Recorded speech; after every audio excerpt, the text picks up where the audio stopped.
Eclipse को बहुत सारे हेज फंड अपने कैलेंडर में डाल के रखते हैं और उसको ट्रैक करते हैं और उसी के आधार पे स्ट्रेटेजिक प्लानिंग करते हैं। और रिसर्च के ऊपर बहुत सारी कंपनियां, बहुत सारे एकेडमिक इंस्टीट्यूशंस, बहुत सारी कंपनियां जो कि शेयर बाजार के अंदर कंप्यूटर और एल्गो ट्रेडिंग के सॉफ्टवेयर्स बनाती हैं, वो लोग लूनर साइकिल को उसके अंदर इनकॉर्पोरेट करके रखते हैं एक वेरिएबल पैरामीटर के रूप में। रिस्क असेसमेंट क्या होता है? पोर्टफोलियो मैनेजर्स एक्लिप्स के पीरियड के अंदर हाई वॉलेटिलिटी को एडवांस में फोरकास्ट करके अपने रखते हैं और एल्गोरिदम को टाइम कर लेते हैं। क्लाइंट को कम्युनिकेट कर दिया जाता है कि ये मेजर एक्लिप्स आने वाला है और इसके कारण बाजार के अंदर वॉलेटिलिटी रहेगी, kindly be prepare. Industry experts की ओपिनियन, अलग अलग हेज फंड मैनेजर हैं, जो प्रोफेसर्स हैं, एस्ट्रोफिजिसिस्ट हैं, इन सब की है कि पूरे वर्ल्ड के अंदर ये सब चीजें, पैटर्न्स जो भी हैं, वो लूनर मार्केट को रिलेशन रिफ्लेक्ट करता है, क्योंकि ये ह्यूमन बिहेवियर को अफेक्ट कर रहा है। बाजार कैसे चल रहा है? बाजार बिहेवियर से चल रहा है। बाजार फंडामेंटल से नहीं चलता है। उस फंडामेंटल के कारण, उस फंडामेंटल को मार्केट पार्टिसिपेंट किस तरह से परसीव कर रहे हैं उस पे चलता है। की टेक वे क्या है? डॉक्यूमेंट करना चाहिए एक पैटर्न को, साइकोलॉजिकल बेसिस को अंडरस्टैंड करना चाहिए और उसी के आधार पे स्ट्रेटेजिक अपॉर्चुनिटी और के आधार पे रैशनल तरीके से हमें ट्रेड करना चाहिए। ये तो हुई दोस्तों लूनर एक्लिप्स और मून की टाइम साइकिल की बात। इन दोनों बातों के बाद में हम ये असेस करने की कोशिश करते हैं कि यार इसका रियल लाइफ में और चार्ट के, हिस्टोरिकल चार्ट के अंदर निफ्टी पे क्या असर रहा।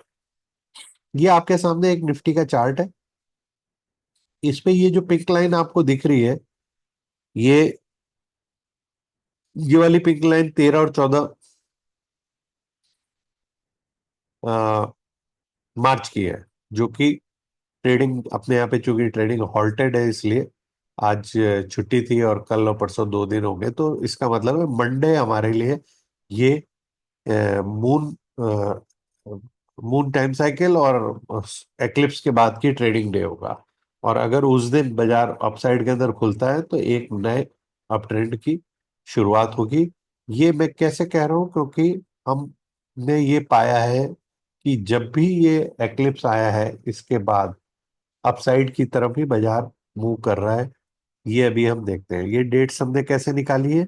ये डेट्स हमने, जितनी भी पास्ट लूनर एक्लिप्स की डेट है 2000 से 2024 की, वो सारी हमने यहाँ पे लिख दी है और इन्हीं सारी डेट्स को इन वर्टिकल लाइंस की सहायता से मैंने आपको, जैसे मार्च में 25 के अंदर, सितंबर के अंदर, ये 24 के अंदर 25 मार्च थी, फिर 17 से 18 सितंबर की डेट आएगी। तो अभी अपन इसको चल के देखते हैं कि चार्ट पे ये क्या कर रहा है।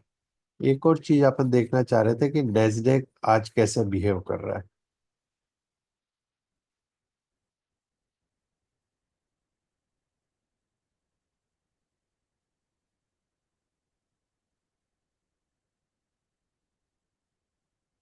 डाउ जोन्स ने आज रिवर्सल दिया है एक्सपेक्टेड लाइन पे।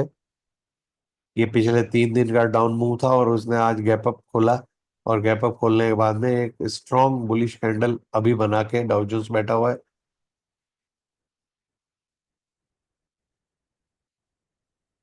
नेस्डेक और देख लेते हैं।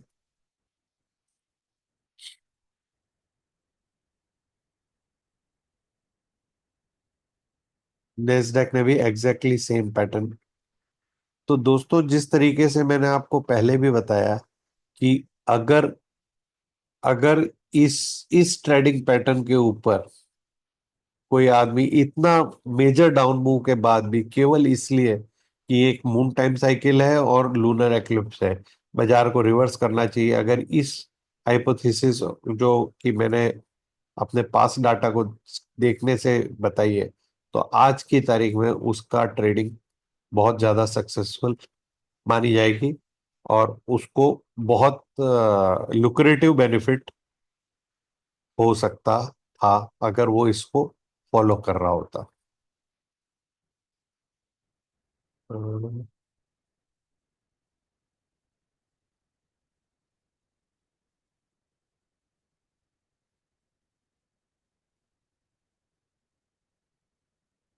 हाँ, हम अपने इस चार्ट के ऊपर वापस आ गए। इस ये चार्ट पे जितनी भी डेट्स हैं उन डेट्स को अगर हम कोरिलेट करते हैं, ये 18/9/2024 जो कि डेट मैंने अभी आपको बताई थी, उसमें यहाँ पे इस जोन में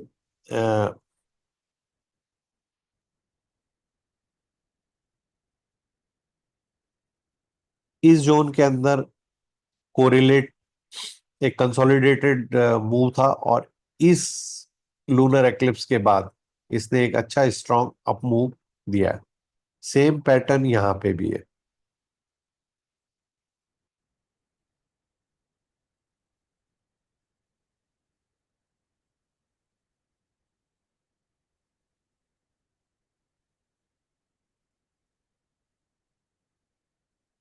सेम पैटर्न यहाँ पे है, इस जगह पे डेली चार्ट है और कंसोलिडेशन आप क्लियर कट देखने को तैयार है निफ्टी में।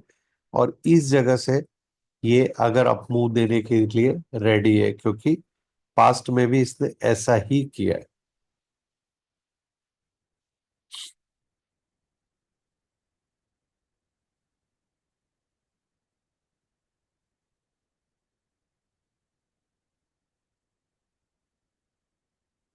ये कंसोलिडेशन के बाद अप मूव।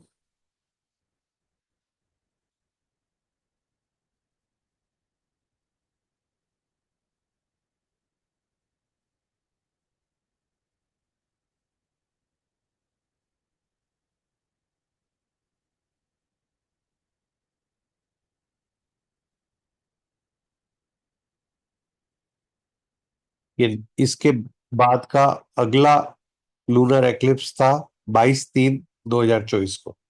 सॉरी, 26/3/2024। इसने इस जगह पे ब्रेकआउट दिया और बाजार ने यहाँ से अगले कुछ दिनों में एक अच्छी अपसाइड की रैली दी है।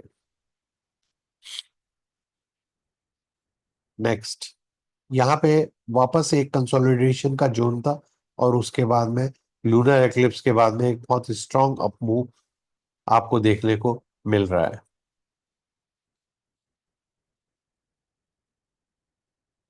नेक्स्ट, यहाँ पे 5/5/2023, 5/5/2023 के अंदर लूनर एक्लिप्स के बाद में इसने एक अप ट्रेंड वापस रिज्यूम किया। प्रीवियस 3 डेज को अगर अपन ये देख लें तो ये कंसोलिडेशन वाला जोन माना जा सकता है, 3-4 दिन का। या कंसोलिडेशन था, उसने अपसाइड को ब्रेकआउट दिया और उसके बाद में अच्छा मूव परसिस्ट किया। यहाँ पे भी एग्जैक्टली इसने सेम मूव दिया। नेक्स्ट डे गैप डाउन खुला और उसके बाद से इसने एक अच्छा अप मूव आपको दिया है।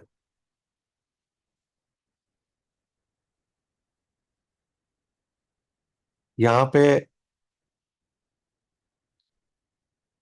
16/5/2022 का ये चार्ट है, और इसने 2 दिन के बाद की रेड कैंडल के बाद में डोजी कैंडल बनाई एक्लिप्स वाले दिन, और उसके बाद में यहाँ से इसने एक अच्छा रिवर्सल दिया।